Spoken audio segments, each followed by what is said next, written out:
नमस्कार, मी दिनेश आणि आपण पाहताय सीएम न्यूज. पुण्यात उपमुख्यमंत्री देवेंद्र फडणवीस यांचा ताफा अडवण्याचा प्रयत्न पुणे शहर युवक काँग्रेसच्या वतीने करण्यात आला. भाजपा आमदाराने पोलीस कर्मचाऱ्याला केलेल्या मारहाणीचा निषेध म्हणून गृहमंत्री फडणवीस यांचा ताफा अडवण्याचा प्रयत्न करण्यात आला. राज ठाकरे यांनी खालापूर टोल नाक्यावरील ट्रॅफिक कोंडी सोडवली. यावेळी राज ठाकरे यांनी वाहतूक कोंडीत अडकलेल्या रुग्णवाहिकेला रस्ता करून दिला. दरम्यान राज ठाकरे यांनी टोल अधिकाऱ्याला ठाकरे शैलीत झापलं.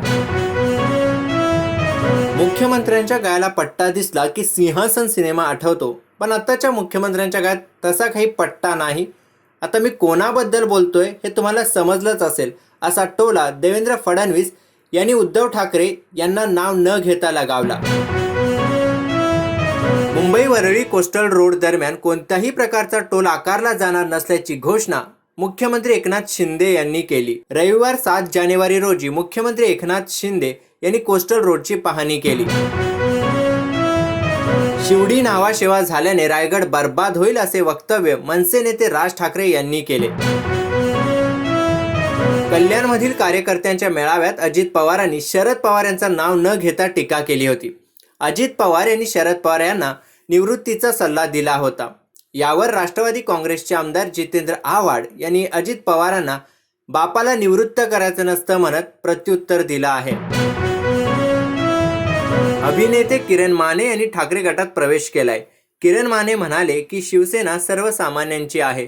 पक्षाकडून जी जबाबदारी मिळेल ती निष्ठेने पार पाडेन. बिग बॉस मराठी, सिंधुताई माझी माई, मुलगी झाली हो या मालिकांमध्ये किरण माने यांनी काम केले आहे. मालदीव सरकारने पंतप्रधान मोदी आणि भारताबद्दल अपमानास्पद वक्तव्य केल्याबद्दल मालशा शरीफ, मरियम शिवना आणि अब्दुल्ला महजूम माजिद या मंत्र्यांना सस्पेंड केले आहे. अध्यक्ष मोहम्मद मुइझू यांनी त्यांची विधाने वैयक्तिक असल्याचे सांगितले होते. मध्य प्रदेशचे मुख्यमंत्री मोहन यादव यांनी रविवारी सांगितले की गेल्या 25 दिवसात राज्यात खुल्या जागेवर मासे विकणारी 25,000 दुकाने बंद करण्यात आली आहेत. गेल्या वर्षी 13 डिसेंबर रोजी मध्य प्रदेशचे मुख्यमंत्री म्हणून शपथ घेतल्यानंतर मोहन यादव यांनी राज्यात खुल्या ठिकाणी मांस आणि मासे विक्रीवर बंदी घालण्याचे निर्देश दिले होते. अफगाणिस्तान विरुद्धच्या मालिकेसाठी टीम इंडियाची घोषणा करण्यात आली आहे. यात रोहित शर्मा, विराट कोहलीनं जोरदार कमबॅक केला आहे. रोहित शर्मावर पुन्हा एकदा कर्णधार पदाची जबाबदारी देण्यात आली आहे. या बुलेटिनमध्ये इतकंच, परंतु आणखी अपडेटसाठी पाहत राहा सीएम न्यूज.